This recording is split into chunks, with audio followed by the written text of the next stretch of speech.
What's going on, guys? G2 here. Welcome back to the bench. And today we're going to be talking about epoxy. Are you epoxying your clubs right?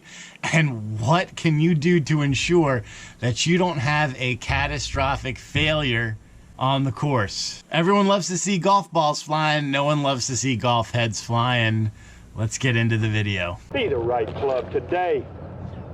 Yes! So if you're watching this video and you're not a subscriber, take a minute, join the community, hit the subscribe button, and hit that notification bell so you're alerted every time that we upload new content.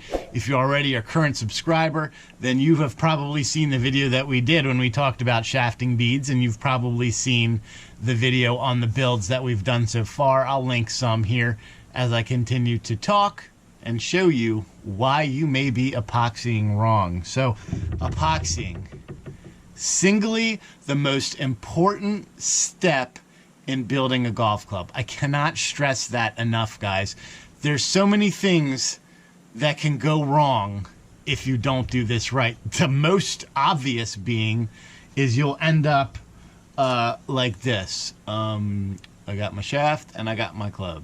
Everyone's had it happen to them. It sucks, and it's a little funny if you're not the one whose club head is flying off. Especially if it's on the range and you got to tell everyone to stop hitting so you can go grab your club head. Pretty embarrassing, but we've all been there. I'm going to show you when you're building clubs for yourself or your customers or your friends, how you can ensure that that doesn't happen.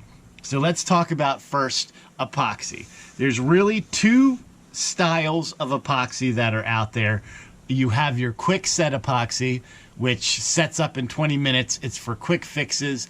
You need a club right now.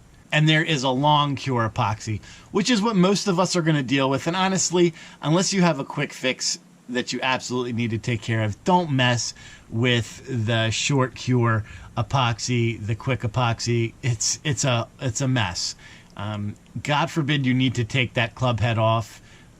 Get your acetylene torch ready, because that's about what you're going to need to take that club head off. But your regular style of epoxy, your 24-hour set, is what you want to be dealing with. It is the best in my opinion. It gives you the most amount of working time, so you can do a whole set of clubs with it. You can't do a whole set of clubs with 20-minute epoxy unless you make a different batch for every club that you're doing. No one works that fast. But this gives you about 20 minutes working time to get everything set up.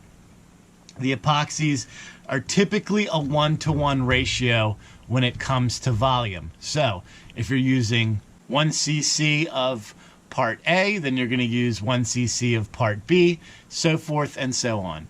2, 2, 4, 4. They're equal parts by volume. Here's where people get messed up.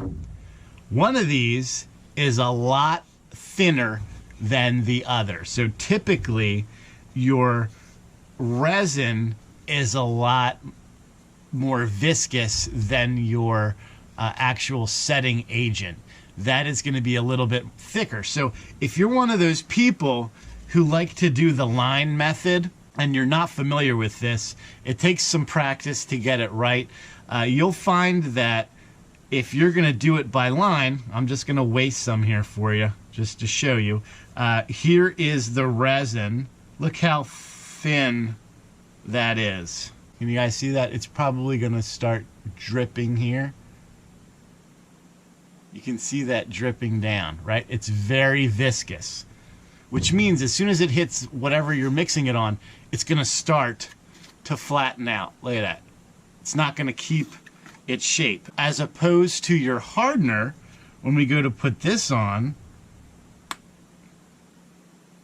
much thicker. This will not. We can put this upside down and it's not gonna drip.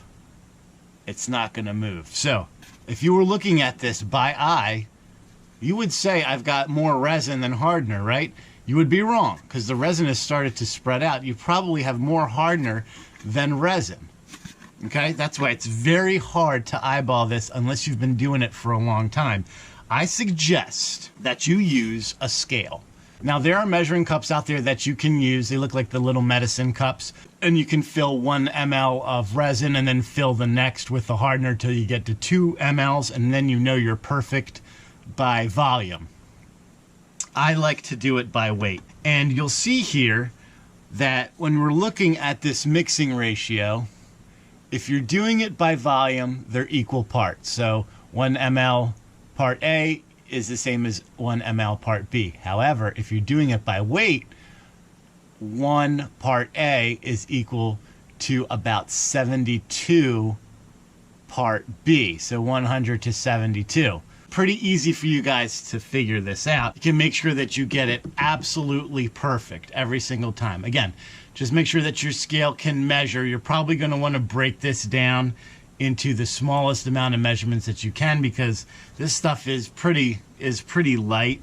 Grams is not going to be enough. If you're going to be using a scale that only measures in grams, you want to be able to go below that. Once you've got that set up, here where we get into the glass shafting beads. Now, I've done a video on that. I'm going to link it right here that explains why you should be using glass shafting beads when you epoxy your shafts in. They are a structural component to ensuring that your shaft is in there evenly and ensuring that there is no wobble. Every shaft has wobble. Even with the ferrule installed, with a collar, right there. See that collar? There's always going to be wobble, guys. And the reason for that is simple. There always has to be room to allow that epoxy to fill. If you didn't watch the video, here's a pretty simple explanation.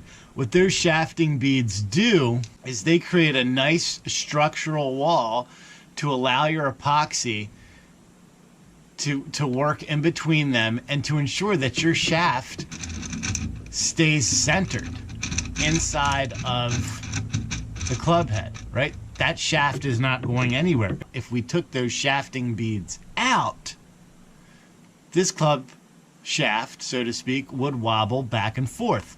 So you are creating a nice concentric form, so to speak, to ensure that your shaft is in there straight. Now, can you put too much in there and compromise the integrity of the epoxy? Absolutely. So make sure that you check the instructions on your particular shafting beads and ensure that you're putting enough inside of your epoxy to do what it's supposed to do, but you're not doing too much to where you could compromise the integrity of the epoxy. Glass shafting beads vary in size depending on the manufacturer, so all instructions are going to be a little bit different. I can't tell you how much. I can tell you how much this is, but Brampton may be different, Mitchell's may be different, etc., etc. So just simply go on the website and look at the mixing instructions. It's really that easy. So to wrap this whole thing up, guys, this is the most important part of your build, more so than all the time you spent it for fitting and measurements and obtaining your parts and components. This is make or break time when it comes to epoxy. So make sure that you get it right. Make sure that your weights and your measurements are correct. If you're doing it by weight, follow the guidelines. If you're doing it by volume, make sure that it's at a 1-to-1 ratio, and you're going to have no issues. Then add your shafting beads appropriately per the manufacturer's instructions. So if you guys have any comments, if you have any questions, make sure to leave them below in the comments, or you can email me right here anytime, as I talk to you all the time. So don't be afraid to drop an email to me. No problem. I will get back to you. I promise. And I'm going to leave you guys with that. Until next time, guys, make sure, for God's sakes, that you swing as hard as you possibly can, just in case you hit the ball. G2 out.